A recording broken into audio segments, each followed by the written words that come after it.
Every 700 to 1400 years, something beyond imagination happens in the universe. It is the return of the Avatar, infinite God, who is without name or form, who has no second ever, the same one who created all the universes of mind, energy, and matter, comes into his creation to do what no one can do. According to Avatar Meherbaba, he comes first to oversee the unfoldment of his divine plan, almost all of which is outside the range of our knowledge.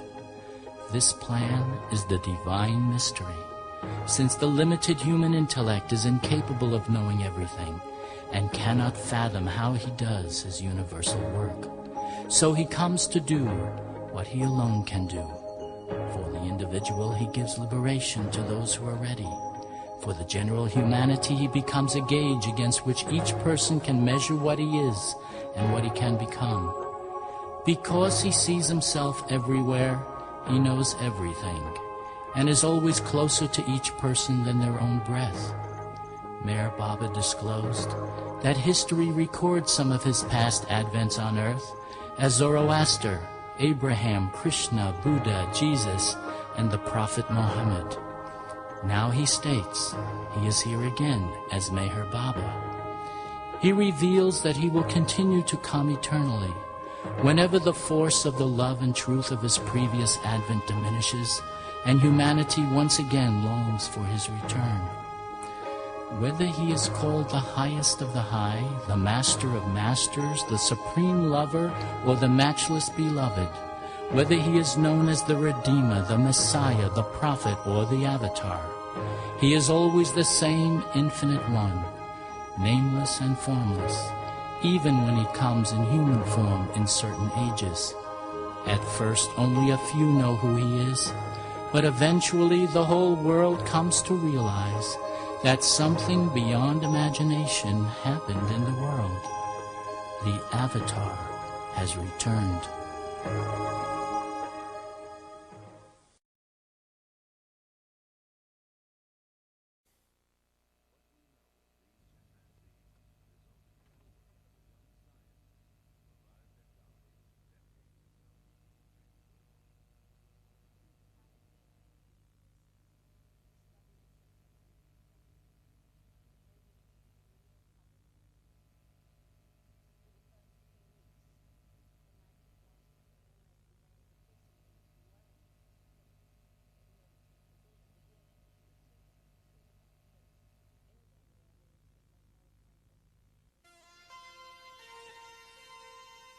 O God, the preserver and protector of all.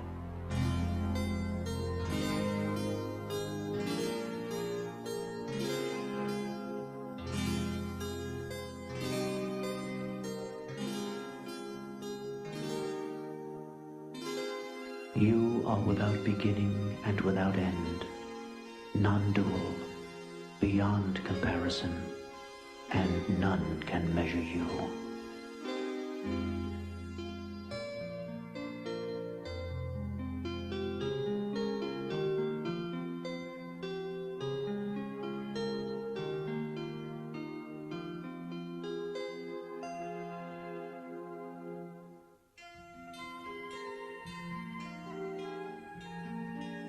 There is no creature which is not destined for the supreme goal, as there is no river that is not winding its way to the sea. Today I bow down to these poor from Arangown. They are very poor, but they have great love for me. I have sent them word to obey me today, and let me serve and worship them in my own way.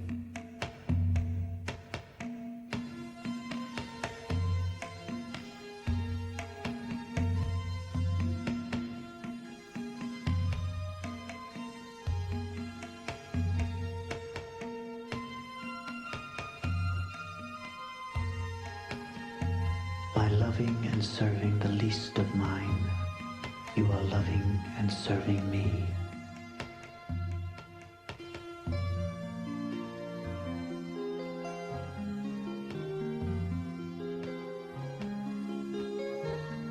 When you see me washing their feet,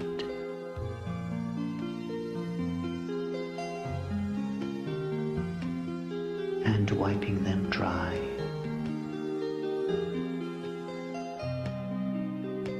and when I put my forehead to their feet,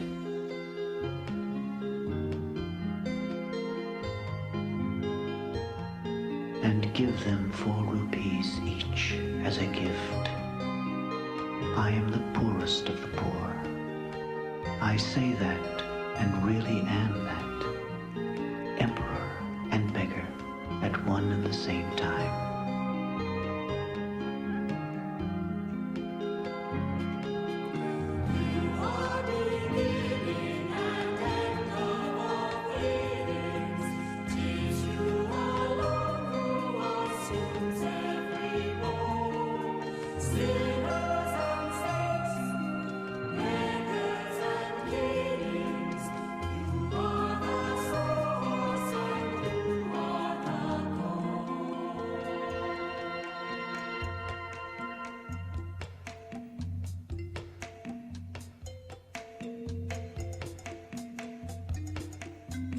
Feed me, clothe me, and tend me in the poor.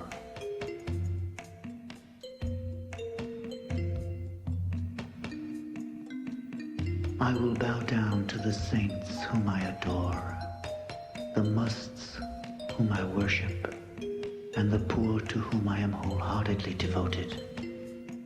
Nothing makes me more happy than to bow down to God in all these forms.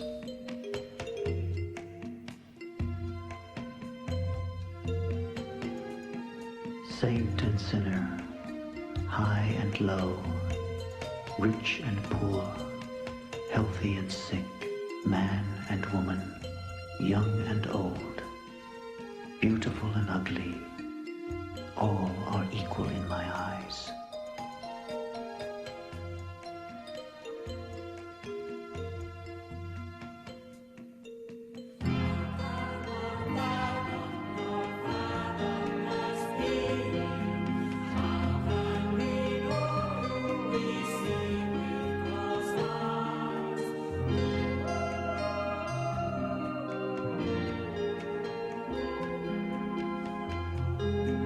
When I bow down, it is neither for show or as an expression of humility.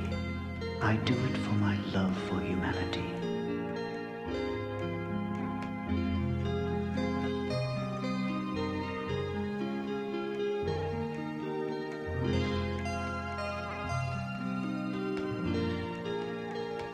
I like bowing down to people rather than being bowed down to.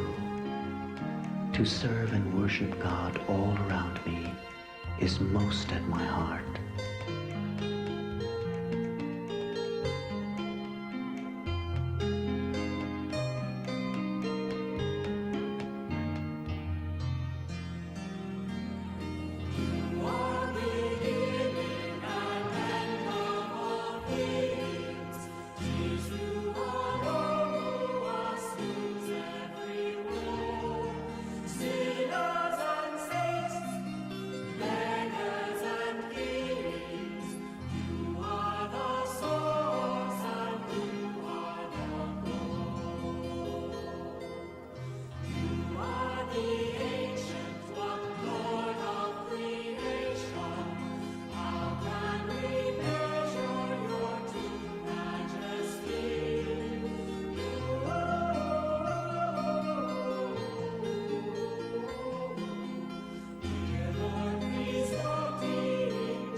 The time has come. I repeat the call and bid all come unto me. I am equally approachable to one and all, big and small, to saints who rise and sinners who fall, through all the various paths that give the divine call. I am approachable alike to saint whom I adore, and to sinners who I am for, and equally through Sufism, Vedantism, Christianity, or Zoroastrianism, and Buddhism, and other isms of any kind, and also directly through no medium of ism at all.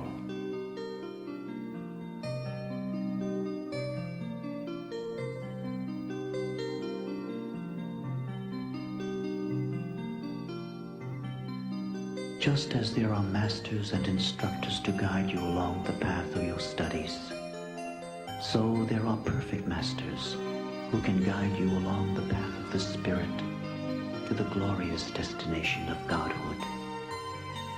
Few have the good fortune to meet and follow such a spiritual guide. When you do, you must earn His grace and be worthy of His love. The whole of life is like playing a game of hide and seek, in which you must find your real self. I am expert in playing marbles. Ages ago, when I woke up, I began to play marbles with the universe. I enjoy games, chiefly cricket, playing marbles, flying kites, and also listening to music. I am a child whose playground is the universe. All beings and things are my toys in my divine game. Compared to my being and power, all are inanimate toys, but they are toys which I inspire with my life-giving love. All are equally me, and I reside in each always.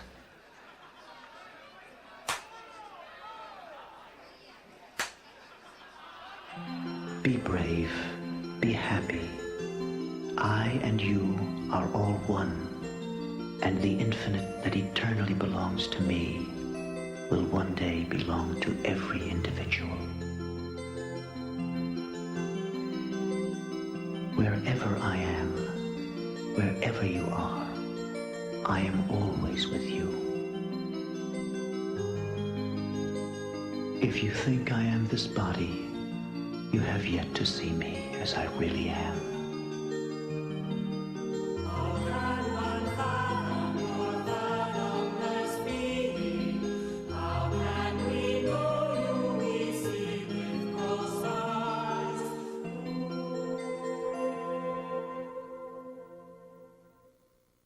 I am never silent.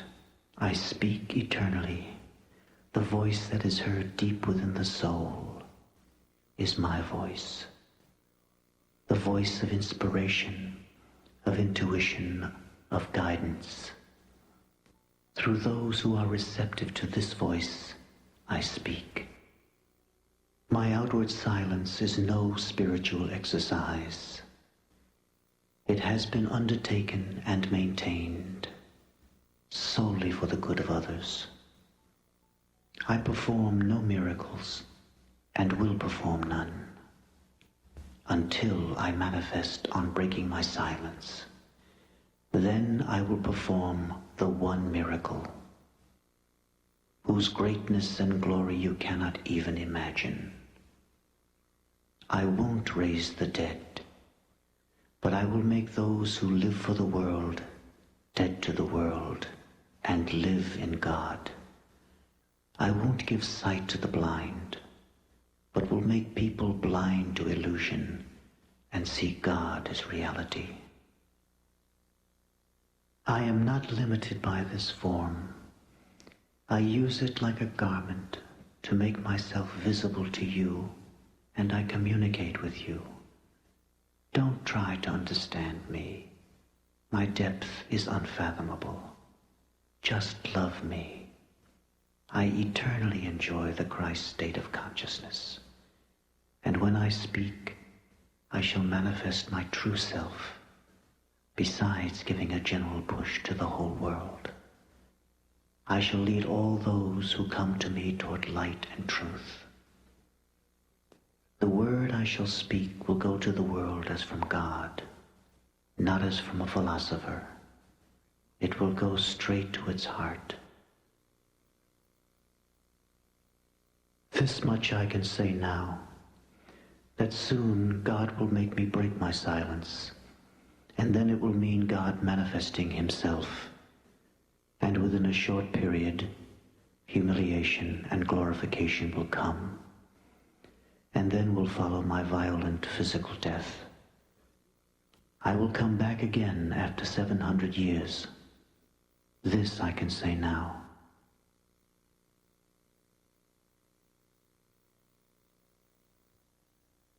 God has been everlastingly working in silence, unobserved, unheard, except by those who experience his infinite silence.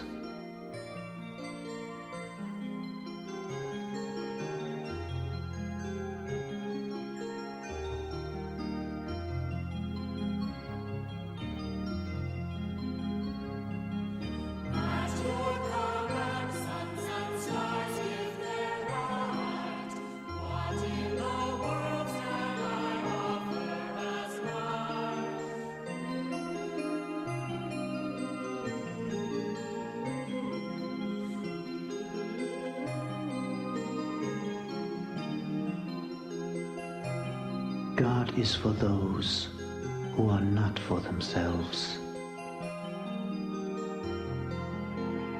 Except God, all things are like a passing show. God is never changing. All else is ever changing. The perennial spring of imperishable sweetness is in everyone. None should hesitate to come to me and embrace me with love. I have only love to give, and all I want is love. I want every one of you to make me yours, as you already are eternally mine. Don't lose heart, but keep me in your heart, and remember, I am always with you.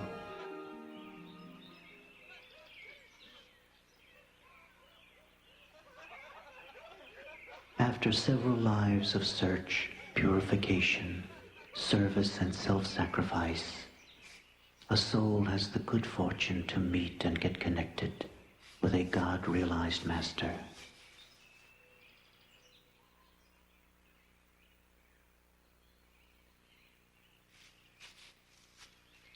With every advent of the Avatar on Earth, the 12 men of the inner circle gather around the personality of the Avatar.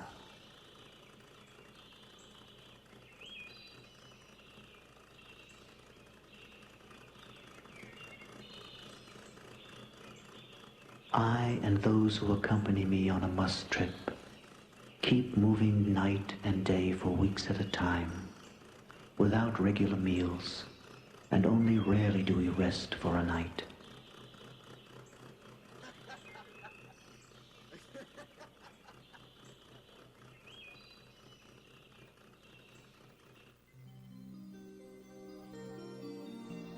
I love these lovers of God.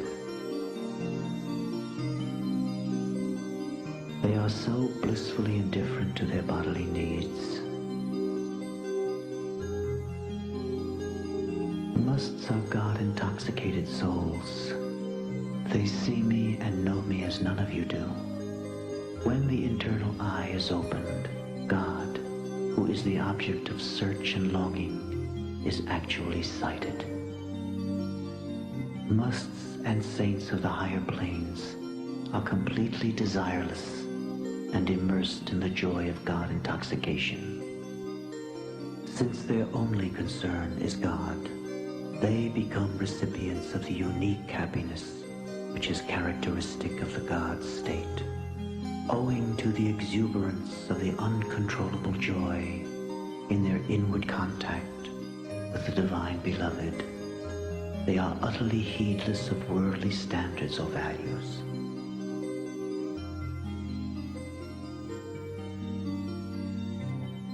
The Must Azim Baba said, "You are Allah. You brought forth the creation, and once in 1,000 years, You come down to see the play of what you have created.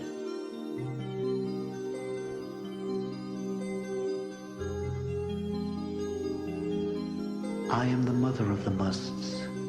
If God were not there, there would be no musts. They are also like parts of my body. Some are nose, ears, and eyes for me. I am helpful to them, and they are helpful to me. The musts alone know how they love me, and I alone know how I love them. I work for the musts, and knowingly or unknowingly, they work for me.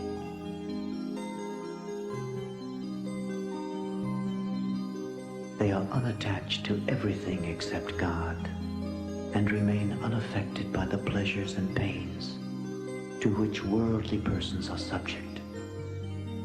They are happy because they are always face to face with the divine beloved, who is the very source of happiness.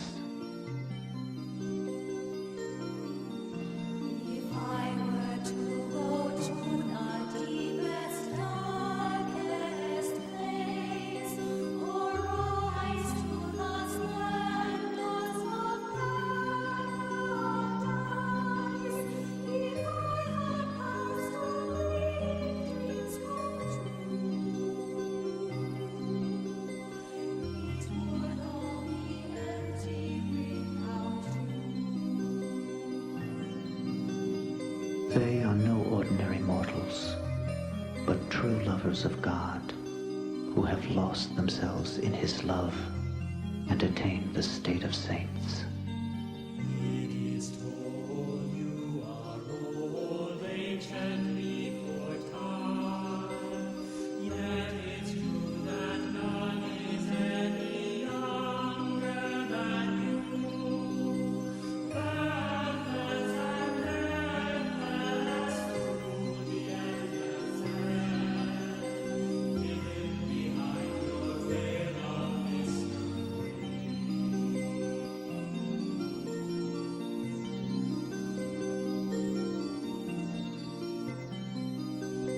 Through unfathomable ways I lead you to liberation. My continuous experience is that I am in everyone and everything. With a child, I am a child. With the highest saints, I am one with them. It is my nature to be absolutely natural, even with beloved God, who is one with me, and I with Him.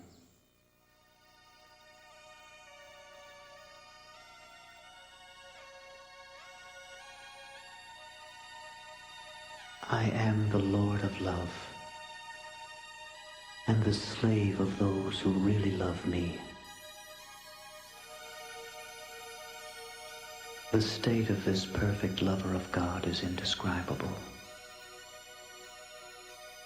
Their hearts directly experience the inner truths beyond the gross sphere. The lover's union with the beloved is beyond the realm of understanding.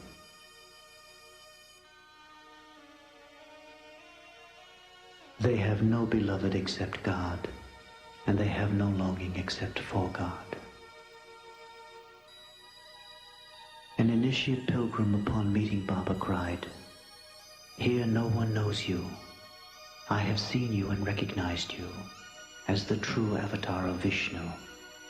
Pray you remember me also."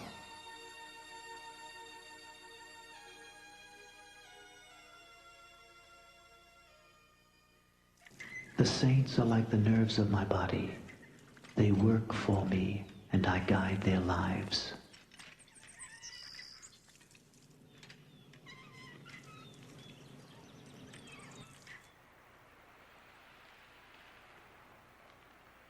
One of the cars got stuck in the sand of the riverbed. Spare tires and tubes had to be fitted under the scorching heat of the sun. Baba's work seemed to depend on his being able to travel with his men in one vehicle for 15 days, without rest or sleep, and in contacting 56 advanced souls, musts, Merzubs, and saints.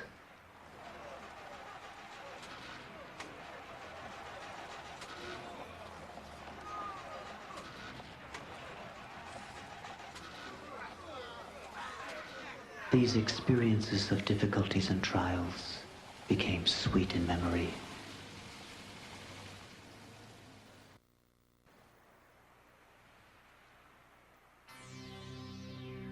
My present avataric form is the last incarnation of this cycle of time. Hence my manifestation will be the greatest. When I break my silence, the impact of my love will be universal, and all life in creation will know, feel, and receive of it. These are my dear children. Circumstances do not affect him. People call him mad, and may make him suffer untold hardship. But his life's desire is to see God.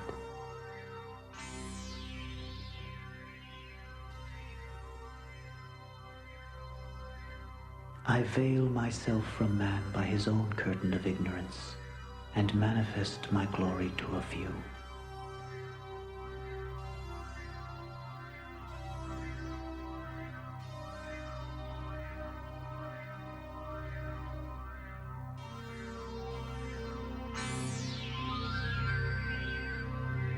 Brahmananji must said, "Behold how devoted love draws the Lord Krishna to me."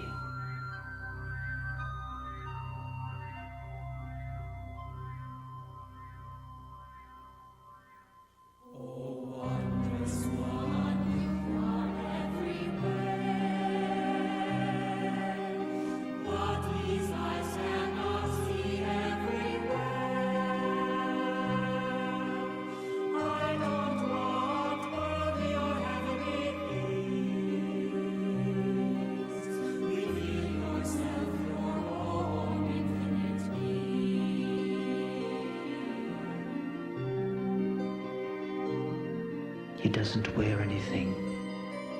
He doesn't beg for food or anything. He doesn't ask for anything.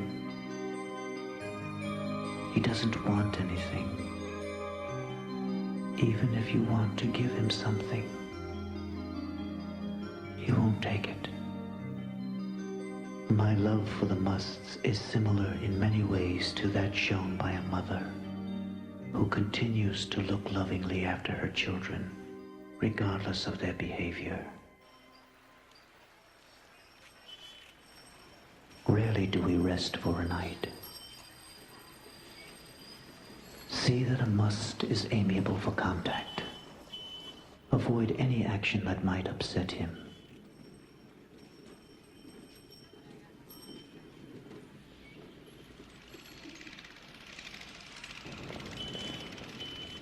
You will both have to use your own resources.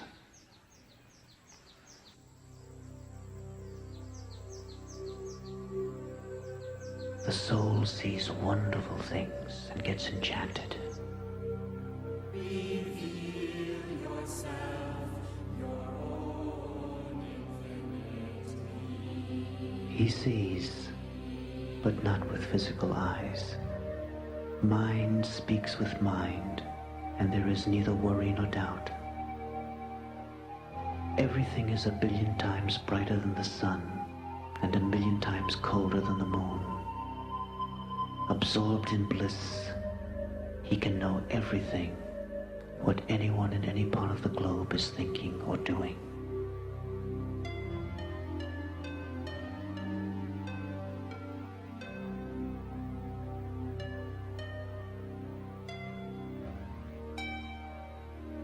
He is happy. He is like a child, but he knows. He is conscious that all this is nothing but illusion.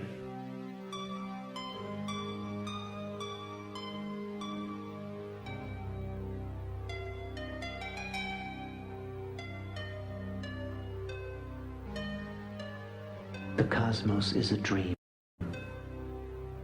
God alone is real. If I had passed through vapors untrue, it would all be empty without you. I would know him truly rich, who owning nothing, possesses the priceless treasure of his love for God. His is the poverty that kings could envy, that makes even the King of Kings his slave. I have come down from the highest to your level. The one and only God who resides equally in us all is approachable by each one of us through love.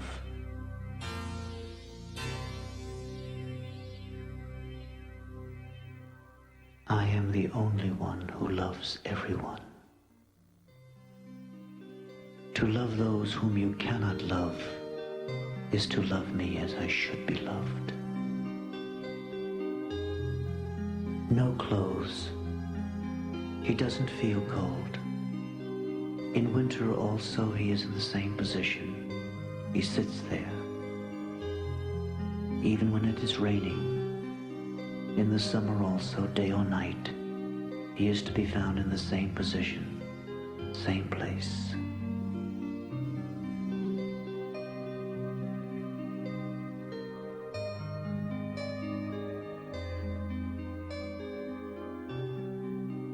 The pilgrim sees God directly and clearly as an ordinary person sees the different things of the world. Yet he doesn't become one with God, the infinite.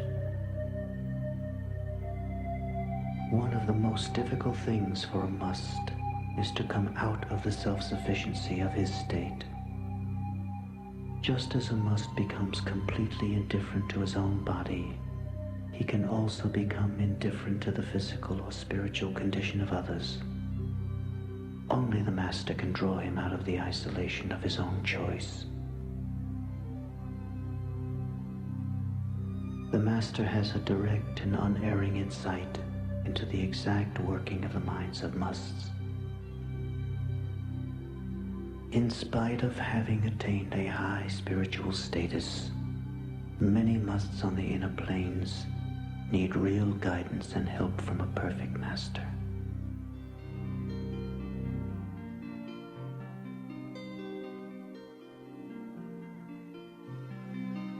Some musts are completely stupefied by an entry into a new plane of consciousness. They cannot find their bearings in the midst of their new environment, new duties and new powers.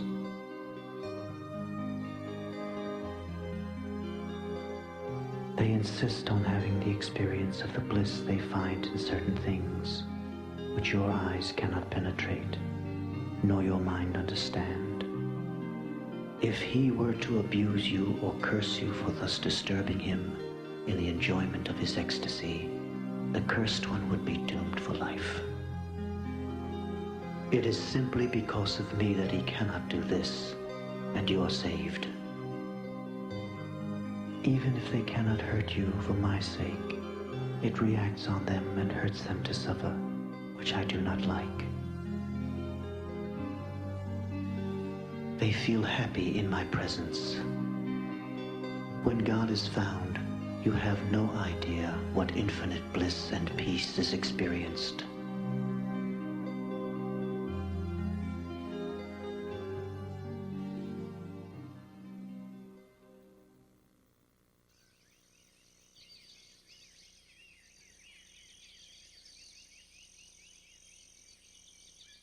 God realization is the very goal of all creation.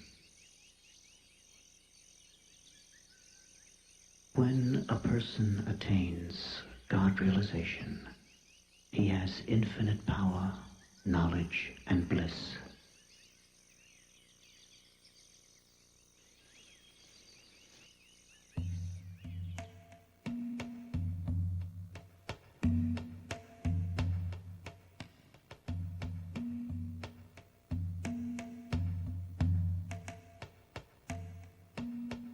Meherbaba told Meherbaba's disciple Kaka, "You will see what will come to pass, and one day you will know who he really is."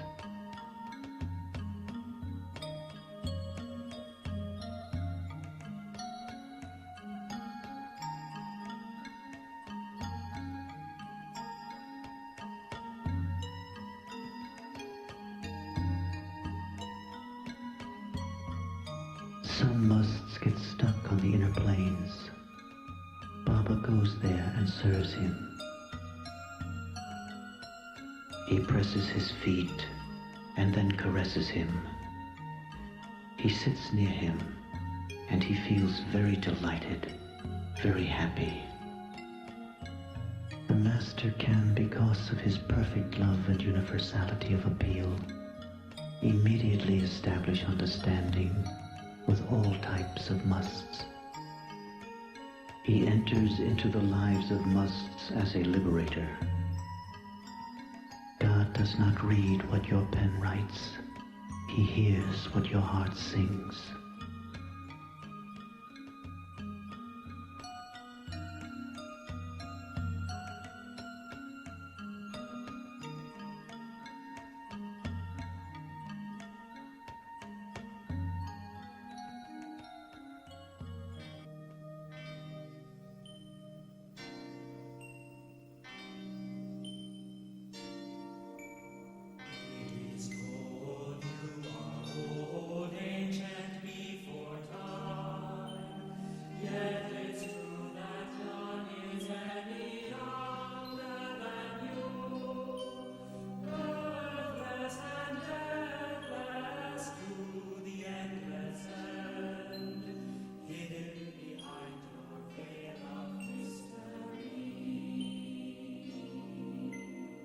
The must from Hardwar said,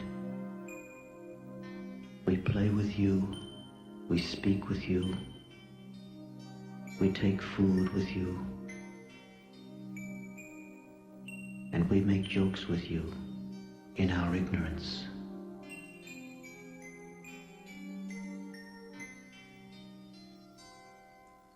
A woman must, meeting Baba, said, "King, King of Kings."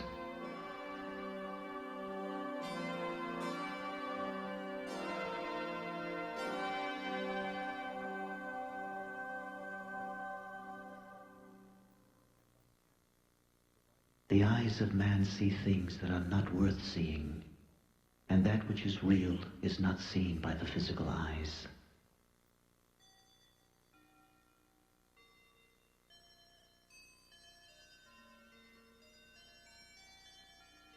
An aged saint was roused from sleep to see Baba. He said, "In the darkness of the night, I see the light of God.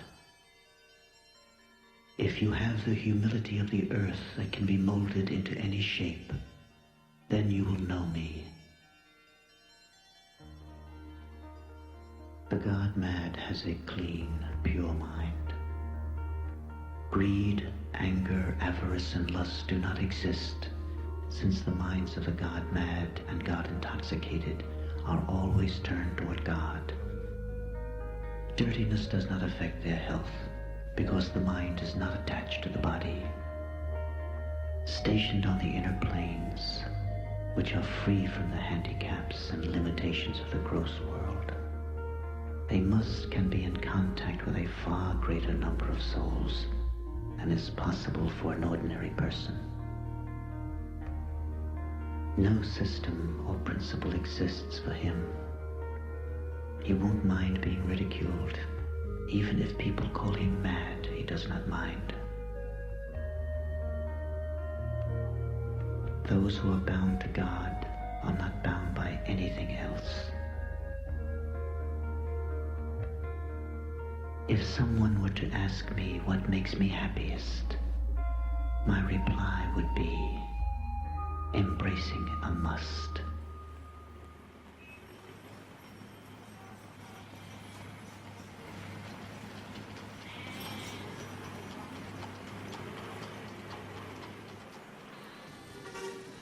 No secrecy is observed.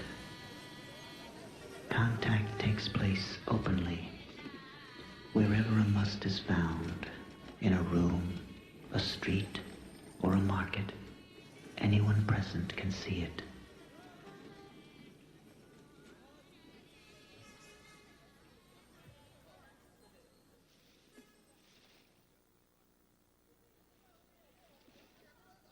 The only miracle of a perfect one is to make others perfect too.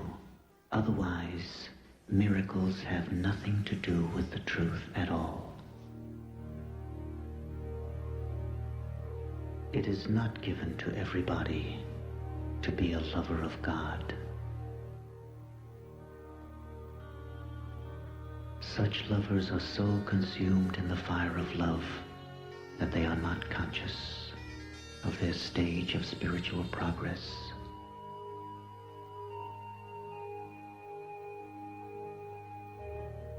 Advanced aspirants not only participate in some of the privileges of the divine state, but also wield great powers.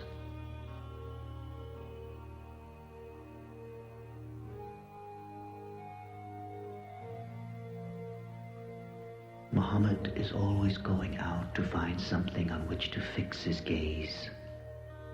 They do not see in these their external form or appearance. They see God's divinity in these.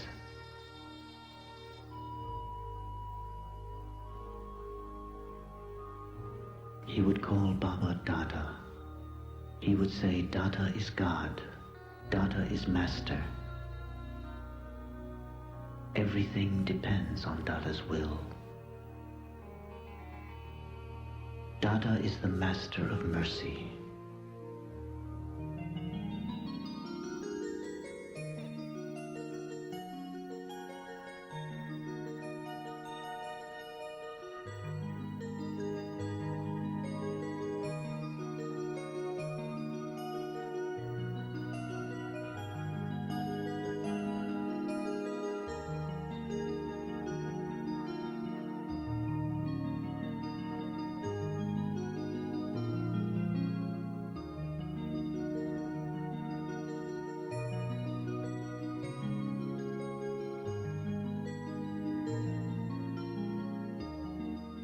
Nothing makes me so happy than the sight of these real heroes, the musts. That is why I have them here, serving them myself. After being perfected, they become perfect vehicles of the expression of the divine will to carry on God's plan on earth.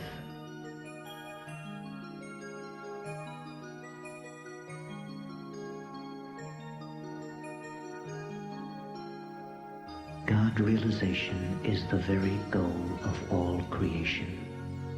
All earthly pleasure, howsoever great, is but a fleeting shadow of the eternal bliss of God realization. All mundane knowledge, howsoever comprehensive, is but a distorted reflection of the absolute truth of God realization.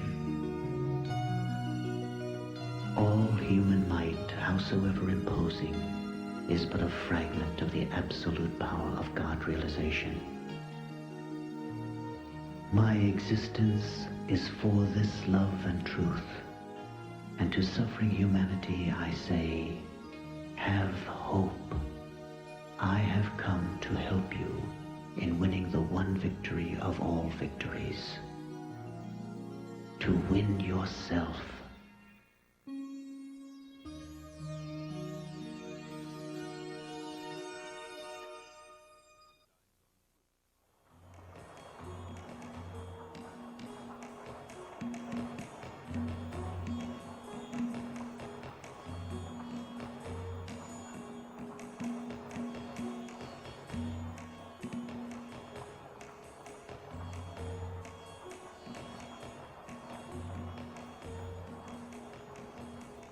Through ages of darkness and suffering, mankind awaits me and my truth. I and the truth which I bring are inseparable, one from the other. I bring the greatest treasure which it is possible for man to receive. A treasure which includes all other treasures, which will endure forever, which increases when shared with others.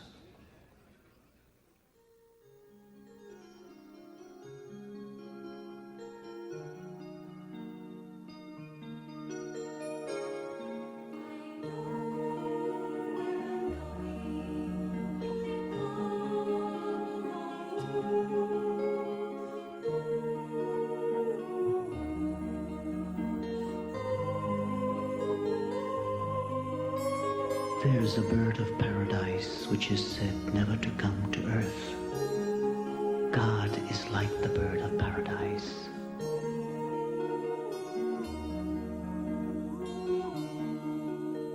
God cannot be explained, but if I should wish it, in a split second you would see God and you would know.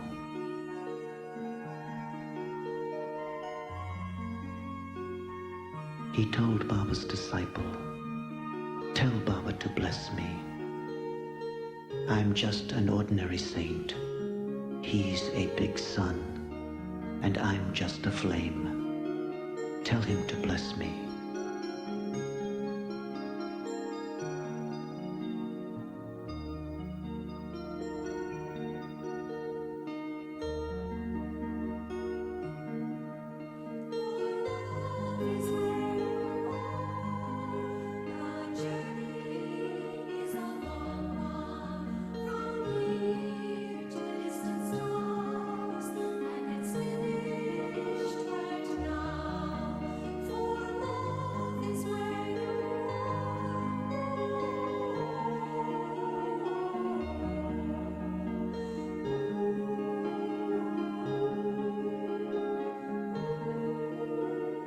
I am for the selected few who, scattered amongst the crowd, silently surrender their all.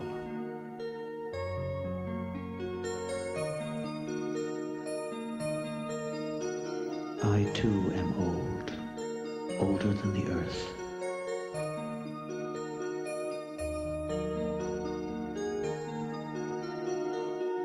For ages past I have been telling people to leave all and come to me.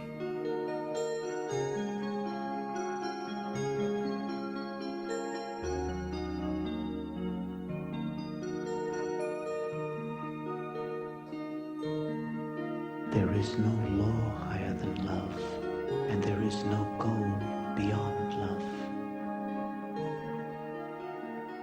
God and love are identical.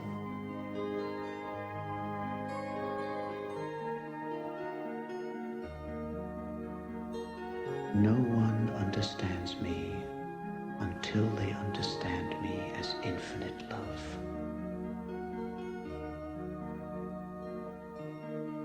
There are only 5 perfect masters, and these 5 bring me down to this earth.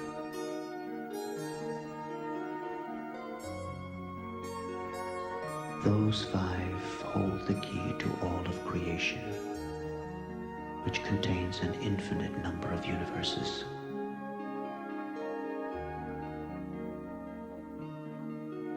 The journey is a long one, from here to distant stars. It is because of the 5 perfect masters that I appear here before you. I never come of my own wish. They fetch me down.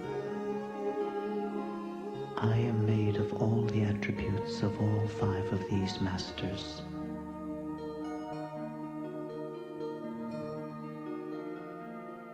The 5 perfect masters are the 5 persons of their age, who after achieving God realization also come down to the ordinary normal consciousness of man.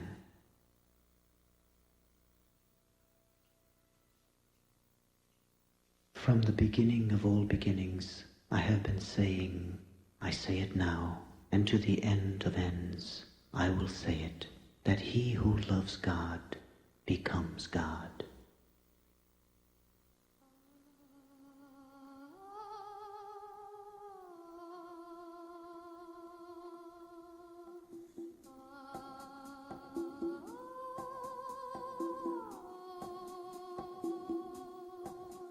When God manifests on earth in the form of man and reveals his divinity to mankind, he is recognized as the Avatar, the Messiah, the Prophet. I'm with you once more under the stars.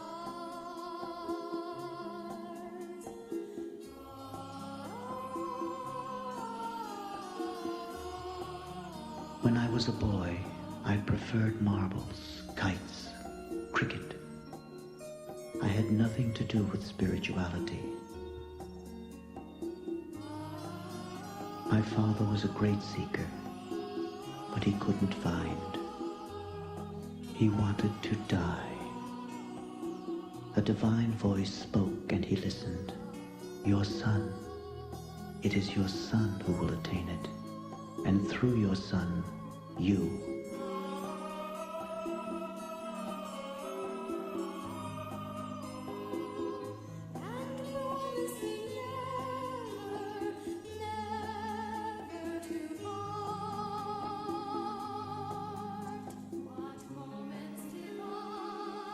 When the 5 perfect masters bring me down, they draw a veil over me.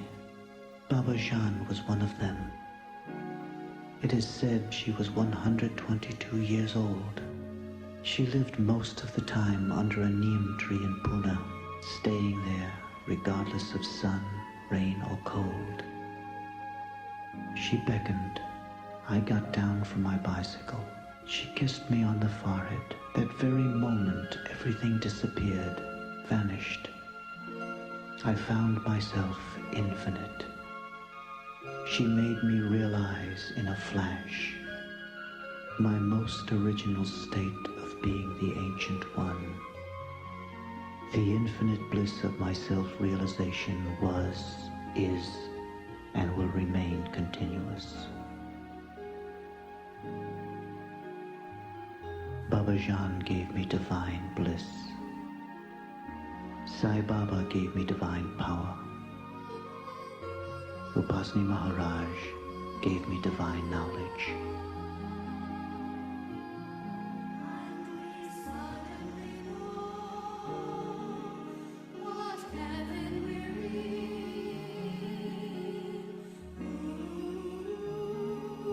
No one requires an introduction to me,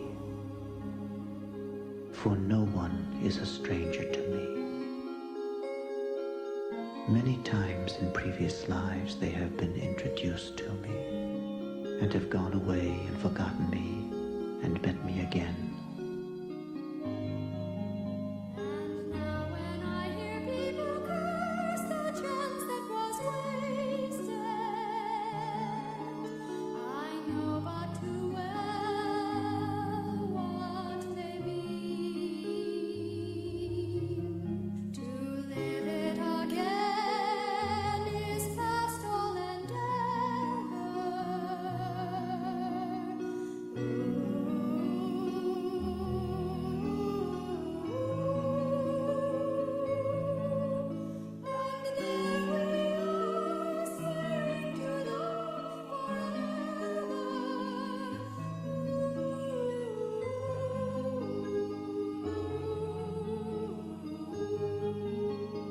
God does not listen to the language of the tongue. He does not listen to the language of the mind. He listens to the language of the heart.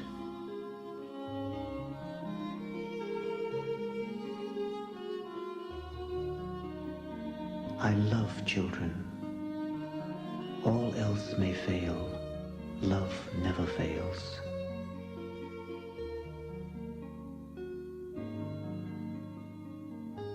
The world is a kindergarten and school necessary for the spiritual lessons man must learn through countless lives of experiencing the opposites, such as pain and pleasure, joy and suffering, good and bad, wealth and poverty. It is only through slow and gradual stages that man truly begins to grow up and discover his true self and to relinquish the childish playthings of hate, greed, and anger. What moments divine, what rapture serene. Till clouds came along to disperse the joys we had tasted.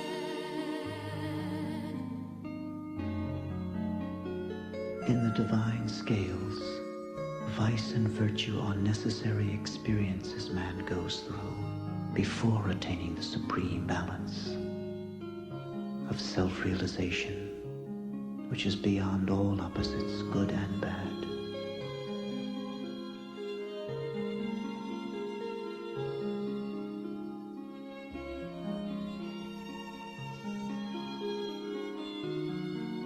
Many miracles have been attributed to me.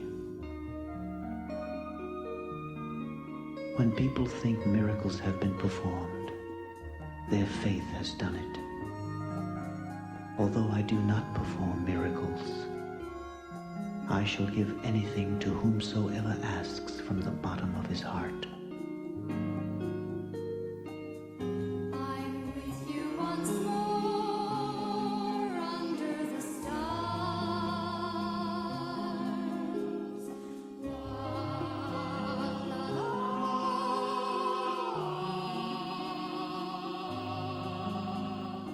When you become one with God, the bliss that you experience is eternal, infinite.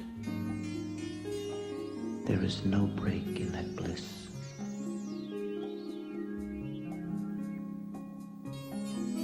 It is continual. And then you can make others happy. You get the authority to make others happy.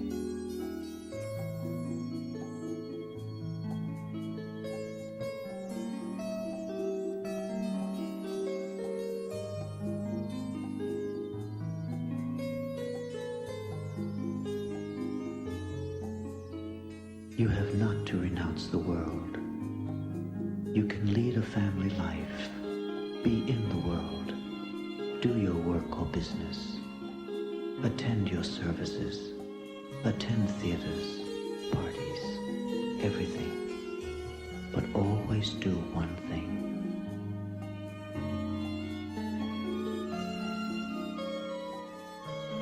Try to make others happy, even at the cost of your own happiness. I draw you ever closer to me by giving you frequent occasions of my companionship. But familiarity often makes you forget that I am God.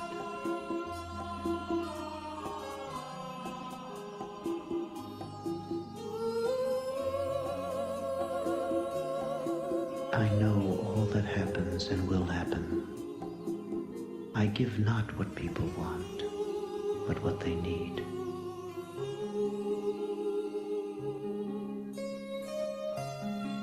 I appear to be gay, cheerful, playful. But you have no idea of my divinity, of my all-pervading state.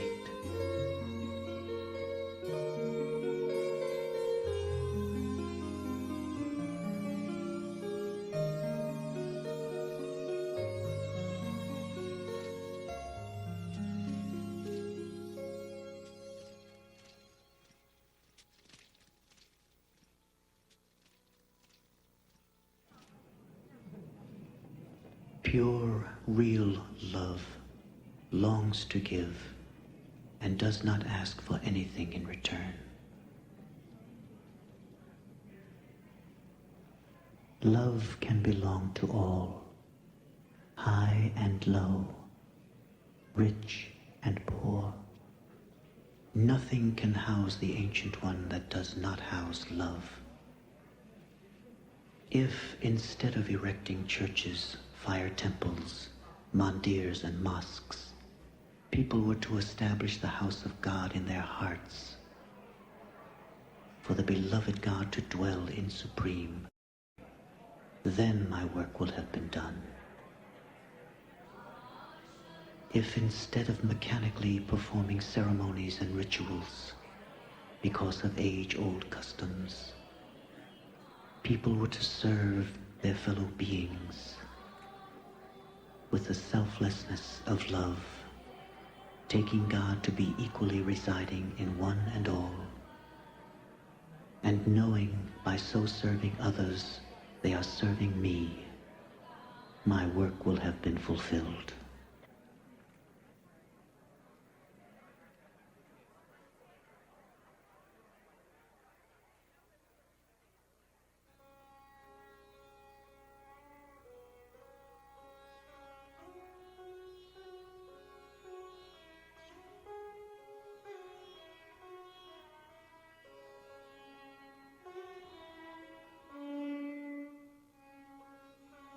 God may be compared to the sandalwood. It continually emits a sweet scent in all directions, though only those who take the trouble to go near it have the benefit of its charming fragrance.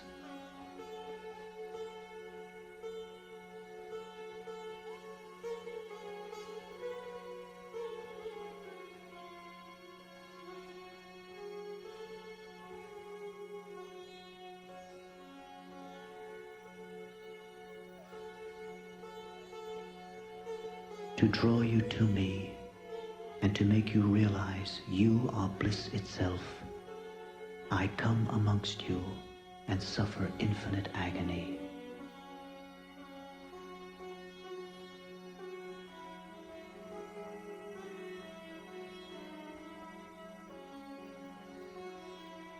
In me I am free, but in you I feel bound.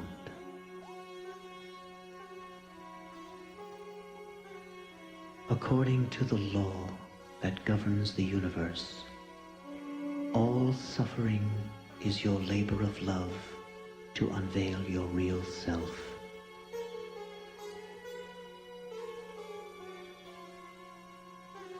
An ordinary man suffers for himself. Masters suffer for humanity, and the Avatar suffers for one and all beings and things.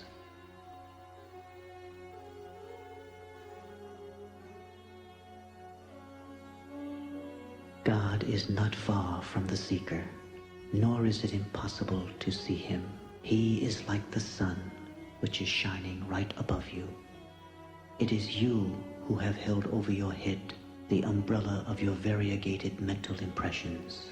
You have only to remove the umbrella, and the sun is there for you to see. It does not have to be brought there from anywhere. But such a tiny and trivial thing as an umbrella can deprive you of the sight of such a stupendous fact as the sun. My bliss and my infinite sense of humor sustain me in my suffering. The amusing incidents that arise at the expense of none lighten my burden.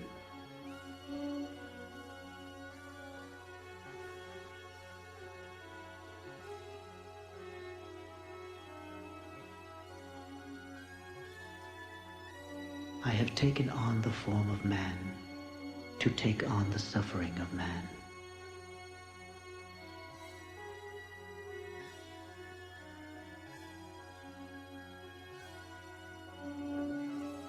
In this apparent helplessness, I declare anew that everything except God is illusion.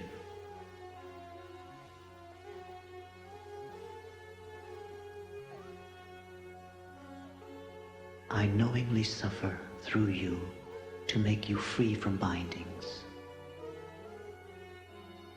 Creation is really a mighty joke, but the laugh is at my own expense.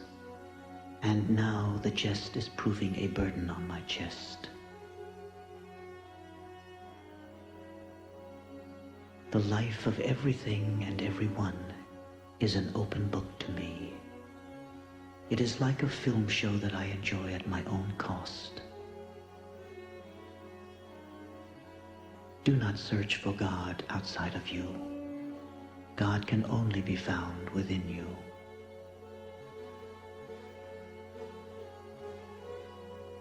There cannot be anything hidden from the one who is everywhere present.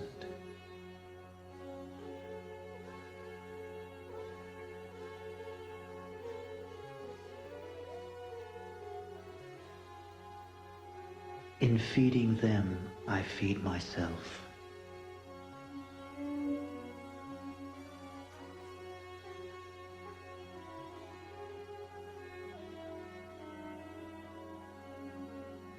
The greatest act of devotion and worship to God is not to hurt or harm any of his beings. I belong to no religion. Every religion belongs to me. How many Christians follow Christ's teaching? To turn the other cheek, or to love thy neighbor as thyself. How many Muslims follow Muhammad's precept to hold God above everything else? How many Hindus bear the torch of righteousness at all costs? How many Buddhists live the life of pure compassion, expounded by Buddha? How many Zoroastrians think truly, speak truly, act truly?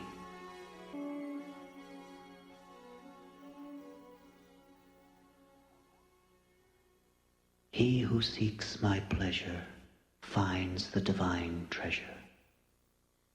There once was a grand fisherman a-sailing on the sea.